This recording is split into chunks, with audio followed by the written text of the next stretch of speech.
Right, here is the read aloud for pages 255 to 258. So we're in chapter 9 of the Human Odyssey, the Greek celebration of man. There are many wonders in the world, but none is more wonderful than man. That's how one ancient Greek writer summed up the Greek fascination with human beings, their abilities, and their works. The Greeks were intrigued by nature, but they were even more fascinated by human beings. We see this celebration of human potential in their stories, games, art, histories, and politics. Homer's Iliad and Odyssey, epics for all time. In the last chapter, you read two passages from the Odyssey by Homer. While we have no definite knowledge of Homer, many scholars think that he lived around 750 BC. In the Odyssey, there's a passage that describes a blind poet reciting verses that bring tears to the eyes of the hero, Odysseus. This has given rise to the traditional belief that Homer was himself blind. Certainly, he had an ear for language and a gift for verse. Imagine the scene in the evening firelight, the chill night air silent with anticipation.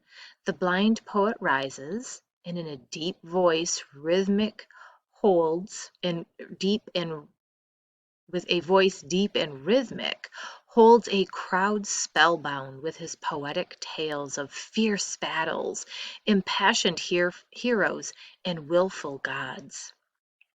The stories themselves have been recounted for centuries, but they are more than simple stories. They are epics, long poems that set forth in a grand manner the deeds of great heroes.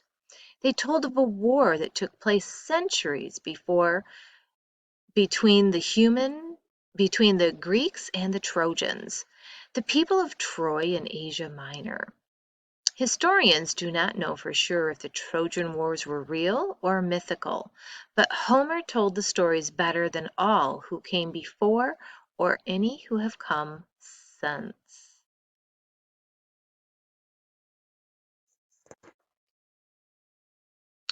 Homer's Iliad and Odyssey are the two most famous epic poems in Western literature.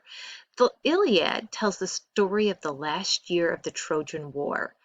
The tale Iliad comes from the word Ilium, which is the Greek name for Troy. According to legend, the Trojan Wars began when Helen, the beautiful wife of King Menelaus of Sparta, was kidnapped by Paris, son of the king of Troy. Legend had it that Troy became the site of a 10-year war as the Greeks banded together to win back Helen for Menelaus and avenge the honor of Sparta's king. In the 10th year of the war, so the story goes, the Greeks, led by Odysseus, succeeded by hiding many soldiers in a large wooden horse they offered as a gift to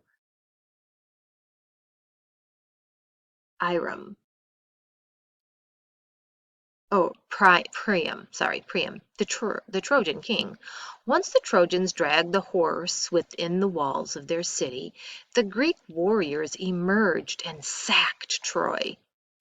In the Iliad, Homer celebrates the determined Greeks who must wage war to win Helen back, and the embattled Trojans to fight nobly to fend off the invaders. At the center of the epic stand two great warriors, the wrathful Achilles, bravest and strongest of the Greeks, and Hector, the bravest of Troy's defenders, who fell at last by the hand of his heroic foe. The Odyssey tells the story of the Greek hero Odysseus. After the fighting at Troy ends, Odysseus sets sail for home. In his journey, he faces dangers, monsters, and wrathful gods, but his quick wit and ingenuity ultimately bring him back to his faithful wife and son. You can read a tale from the Odysseus at the end of this chapter. from the Odyssey, I'm sorry. The Odyssey is a celebration of human ability in the face of grave dangers. As early as 750 BC, the poet Homer seems to have been assuring Greeks that human efforts mattered. Not all was up to fate. To live life nobly was the greatest calling. Let's take a look at the side notes over here. Here's a picture of maybe what the Trojan Wars might have looked like. And were the Trojan Wars real? Many historians believe the Trojan Wars were real and took place during the Mycenaean civilization around the year 1200 BC. In 1870, a German archaeologist named Heinrich Schliemann began to excavate for the ancient city of Troy in northwestern Turkey. He and his team uncovered ruins of what would prove to be 9 cities, one on top of the next. Modern archaeologists speculate that one of those cities is ancient Troy. Very interesting. All right, let the games begin. We've learned that the ancient Greeks admired the human mind and powers of reason. They also considered the human body an object of beauty. A healthy male body was thought praiseworthy and glorious. So Greek men and boys exercised often to keep strong and fit. Athletics, as much as eating and sleeping, became part of everyday life. Running, jumping, wrestling, and boxing were all part of a young boy's education. The Greeks admired their athletes as much as their statesmen or philosophers. In ancient Greece, athletic games became a way of honoring the gods. At the foot of Mount Olympus, believed to be the home of the gods, the Greeks began hosting athletic games to honor mighty Zeus, king of the gods. The earliest records of contests go back to 776 BC, but the games probably originated hundreds of years before that. They were held every 4 years for more than 1,000 years. The contest became so important to the Greeks that they even stopped wars between city-states to hold the competition. The Greeks even measured time in terms of Olympiads, or 4-year periods between the games. What were the games like? The finest male athletes from each city-state arrived on the western part of the peninsula to test their strength, speed, and courage. Up to 40,000 eager spectators crowded the stands. Dedicated to Zeus, the manliest of gods, the contests celebrated male physical excellence. No women competed on the field or sat in the stands. Still, the games were awaited and celebrated by all. The first Olympics were simply running events, but in time, the contests grew. Athletes competed in running, wrestling, and the long jump. They tossed the javelin, a long spear, and threw the discus, a stone or metal disc. They faced off in boxing and chariot races. And here you can see the side of this ancient vase is decorated with runners in a foot race, the oldest and most popular of all Olympic sports. Evidence of ancient Olympics. The ancient Greeks left an abundance of evidence about what happened during their Olympic Games. These records survive in many different forms. The Greeks depicted athletes and sporting events on their pottery, on their coins, and in their statues. They wrote poems about the competitors and compiled lists of victors' names. They inscribed the most glorious achievements on gravestones, stone slabs, and bronze plaques. Archaeologists have spent much time examining ruins at Olympia, the site of the ancient games.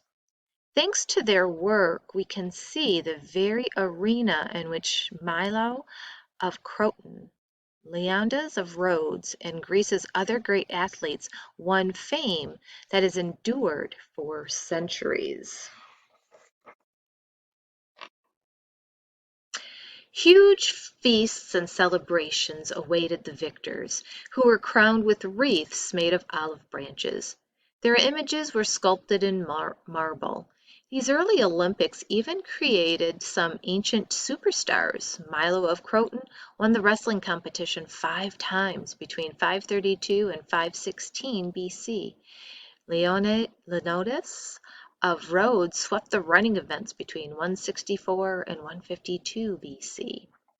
And we'll stop there, but let's take a look. There's a little bit more down here about today's Olympic Games.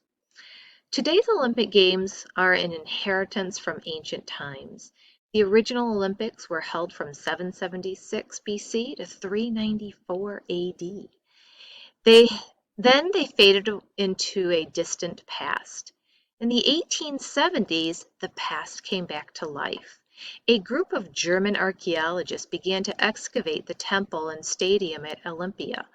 People began to think about reviving the Games, this time as an international competition. Olympic Games resumed in Athens in 1896 with participants from Greece, France, the United States, Britain, and many other lands. The Games now reflect our modern world as both men and women compete in many events. They give athletes from all over the globe a chance to prove what the human body and spirit can accomplish, an idea the ancient Greeks would have applauded. That's our reading for today.